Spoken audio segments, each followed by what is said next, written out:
It's important that we invest in Indigenous health research because Aboriginal and Torres Strait Islander people are the first Australians of this great nation. I think it's also important that we invest in Indigenous health research because life expectancy of Aboriginal and Torres Strait Islander people is significantly lower than non-Indigenous Australians. Also, our infant mortality rate, whilst it's been decreasing over the years, there is still a large gap between Indigenous and non-Indigenous people. There are so many aspects of Indigenous health where there are great disparities between the sorts of outcomes for Indigenous people and non-Indigenous people. Obviously, addressing the health and well-being of Aboriginal and Torres Strait Islander people also involves us looking at social determinants of health, education, housing, employment, because for us as Aboriginal people, these things are essential for us to have improved health.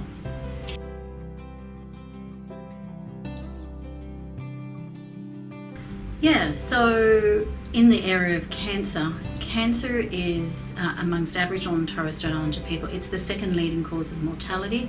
Not many people know that, and cancer is very rarely addressed in the medical research setting or in the Indigenous community. So it's important that we spread the message about the great disparities in cancer outcomes between Indigenous and non-Indigenous people. We also need to get Aboriginal and Torres Strait Islander people diagnosed much earlier from cancer. They're presenting much later.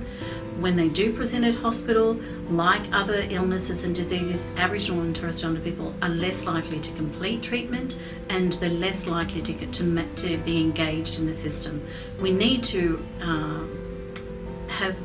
diagnose them earlier, engage them in the system, and ensure that they're receiving adequate treatment and good care so that Aboriginal and Torres Strait Islander people live longer and have a better quality of life than what we do have now.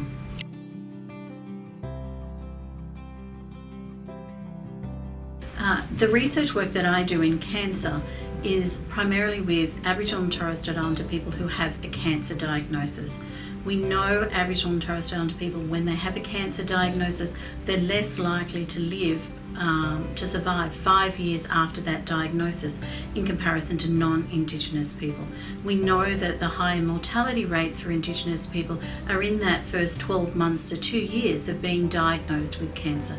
So the research work that I do is specifically around trying to improve and increase Indigenous people's participation in treatment, engaging the services, working with non-Indigenous health service providers and cancer services to be more appropriate so that they continue to engage with Indigenous people in a culturally appropriate and sensitive manner so that Indigenous people stay in the system, and if the earlier that they receive treatment, the more likely they are to have much better outcomes and in the long run, much better survival.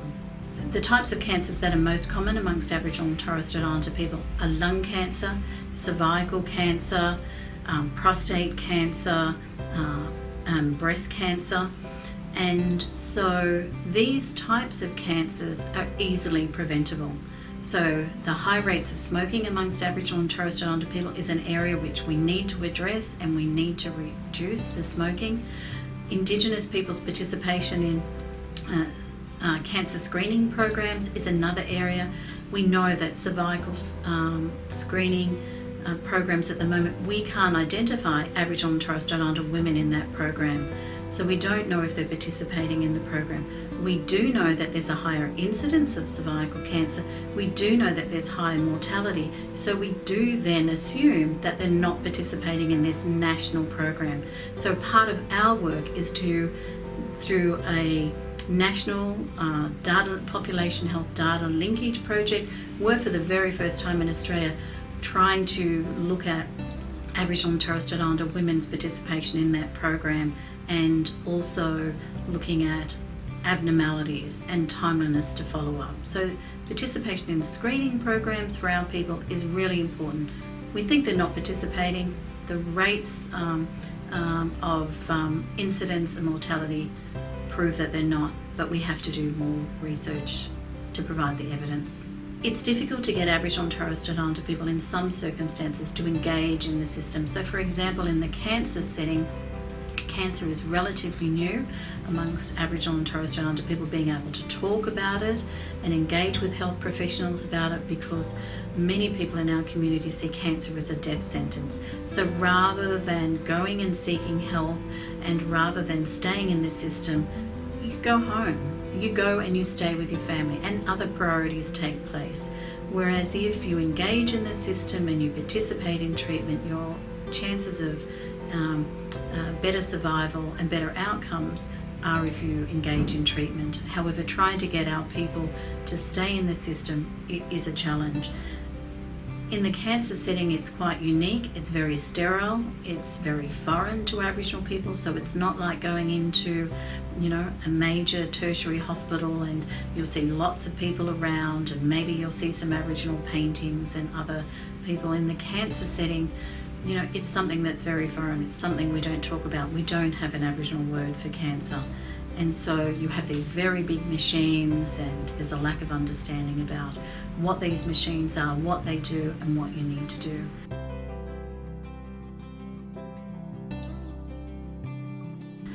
Well, conducting research in the medical field, lots of people think it's just the bench top. You're looking down a microscope, you're trying to come up with, the latest vaccine, you're trying to cure something, but medical research involves a whole range, a whole nother field, and that's talking with people, working with health services to try and get better health services so that we get better outcomes for Aboriginal and Torres Strait Islander people, but for all Australians.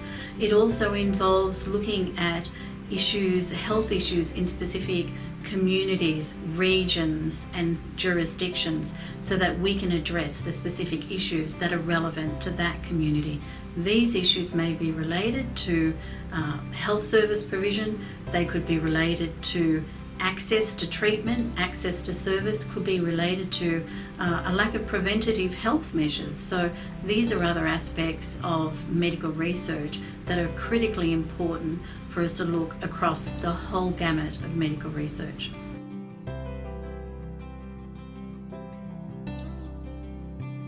I went into medical research because I wanted to do something for my community. I wanted to change the appalling health outcomes that my family has faced and our community has faced, and other Aboriginal and Torres Strait Islander people across Australia have faced. To be able to do that, I really needed to be working in the research area.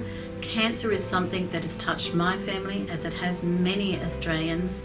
However, there are many issues that us as Aboriginal and Torres Strait Islander people face in the cancer area that don't affect non-Indigenous people. The stereotypes, the sort of cultural alienation of the services, and the impact of, people being stolen from their generation, and the sorts of discrimination and barriers of the past, they influence how we engage and participate in the service now. So that's why I wanted to be involved.